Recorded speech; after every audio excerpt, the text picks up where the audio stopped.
Jika Mitchell Baker adalah pemain yang bagus, kenapa dia tidak dipanggil oleh timnas Australia? Pemain naturalisasi timnas Indonesia ini memang belakangan lagi banyak dipertanyakan. Ada beberapa orang yang menganggap bahwa jika pemain tersebut bagus, maka akan dipanggil oleh timnas negara sebelumnya. Apakah memang faktanya seperti itu? Kalau misalkan pemain tersebut tidak dipanggil oleh timnas negara sebelumnya, apakah sudah pasti jelek? Kita langsung ambil kasus aja dari J.I.Z, Calvin Verdong, dan juga Emil Audero. Dari tiga pemain ini aja kita udah dapat gambaran tuh, apakah J.I.Z, Calvin Verdong, dan juga Emil Audero adalah pemain yang jelek? Nyatanya kan kita tahu sendiri kualitasnya mereka seperti apa. Dan sekarang mereka bermain di liga top dunia. Bahwa J.I.Z, Calvin Verdong maupun Emil Audero tidak dipanggil ke timnas Belanda ataupun ke timnas Italia bukan karena mereka jelek, tapi karena memang persaingannya ketat, bisa juga tidak cocok atau tidak sesuai dengan skema si pelatih. Kemudian ada pertanyaan lain nih, misalkan oke lah si Mitchell Baker nggak dipanggil langsung ke timnas senior Australia, tapi paling nggak kan si Mitchell Baker ini bisa dong harusnya terpilih menjadi pemain timnas junior atau timnas kelompok usia dari Australia. Kalau anggapannya bahwa pemain yang bagus itu sudah seharusnya masuk ke timnas kelompok usia dari negara sebelumnya, itu juga masih bisa terbantahkan oleh fakta-fakta yang ada. Seperti kasus di Prancis ada N'Golo Kante, kemudian di negara lain ada Didier Drogba dan juga Miroslav Klose.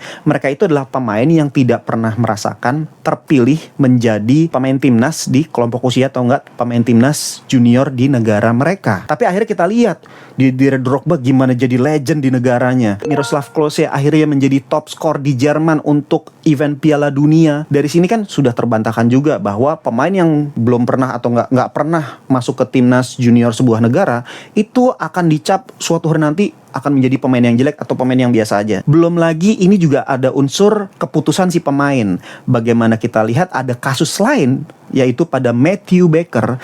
Dia sudah dipanggil oleh timnas U17 Australia untuk masuk ke dalam skuad Piala Asia.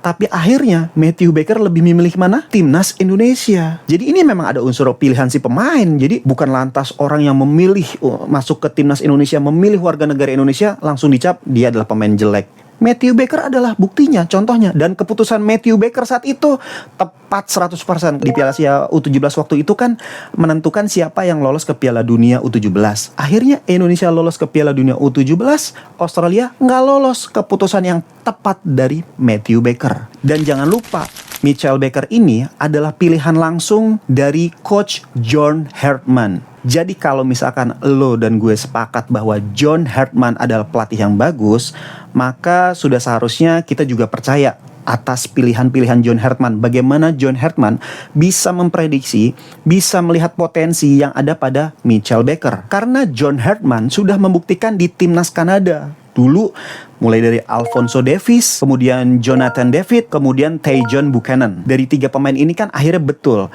Jadi John Hartman tuh pengennya tuh kayak gini. Ada pemain muda, bagus nih pemain, langsung aja masuk ke timnas senior.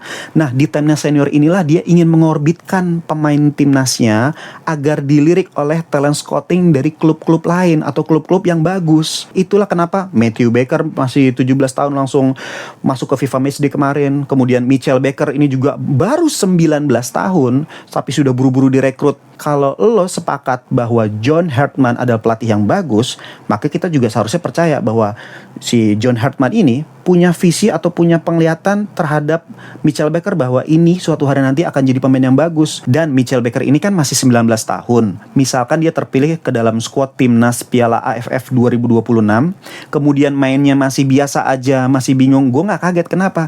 Usianya masih 19 tahun, dia masih beradaptasi dengan timnas Indonesia. Jika juga ternyata Mitchell Baker ini bagus di Piala AFF 2026, gue juga nggak kaget. Kenapa? Karena memang di level kompetisi seusianya, waktu dia SMA dia pernah mengoleksi 141 gol dalam waktu 2,5 tahun. Kemudian pada saat kuliah di kemarin di tahun 2025-2026 dia kan sudah mencetak 14 gol, 3 assist dari 21 pertandingan. Kita biarkan saja John Hartman untuk melakukan eksperimennya, kita biarkan juga untuk Mitchell Baker melakukan adaptasinya, karena supporter yang baik itu adalah mereka yang memberikan dukungan, bukan menjatuhkan.